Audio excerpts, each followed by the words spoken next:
Shalom, selamat pagi Happy Sport Family. Kembali lagi sama saya ya. Kali ini saya ingin sharing sedikit dengan judul cara menghormati orang tua ya.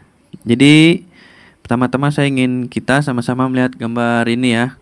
Nih, dari gambar ini kita bisa lihat ada seorang nenek dengan 5 orang anak dan 1 cucunya. Nah, mungkin akan banyak arti dari gambar ini menurut pandangan kita masing-masing. Tetapi ini adalah pandangan saya pribadi ya. Bisa dilihat 5 orang anak yang memiliki hidung panjang, yang artinya kalau di dongeng waktu kecil kita tahu ya kalau itu artinya sering berbohong gitu ya, makanya hidungnya makin bohong makin panjang gitu ya. Nah, sedangkan ada cucu yang masih seorang anak kecil yang tangannya digenggam oleh nenek tersebut.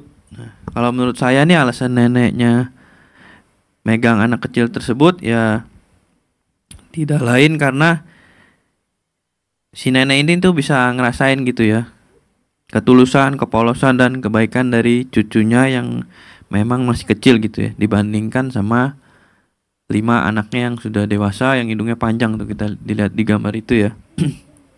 Nah, jadi kesimpulan dari gambar ini ada di ayat Matius 18 ayat 1 sampai 5. Saya bacakan.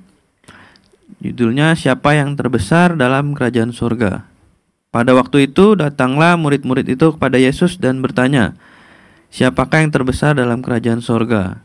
Maka Yesus memanggil seorang anak kecil dan menempatkannya di tengah-tengah mereka. Lalu berkata, Aku berkata kepadamu, sesungguhnya jika kamu tidak bertobat dan menjadi seperti anak kecil ini, kamu tidak akan masuk ke dalam surga. Sedangkan barang siapa merendahkan diri dan menjadi seperti anak kecil ini, dialah yang terbesar dalam kerajaan surga. Dan barang siapa menyambut anak seperti ini dalam namaku, ia menyambut aku gitu ya.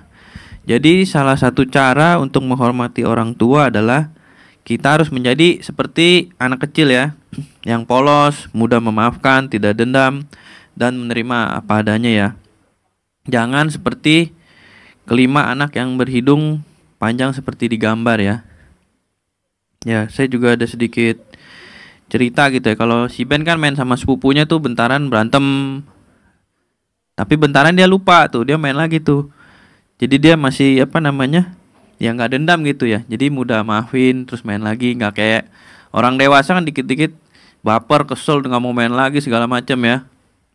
Nah, jadi maksud di sini kita harus jadi seperti anak kecil dalam menghormati orang tua kita. Kita harus jujur, kita harus apa adanya gitu, tidak manipulasi gitu.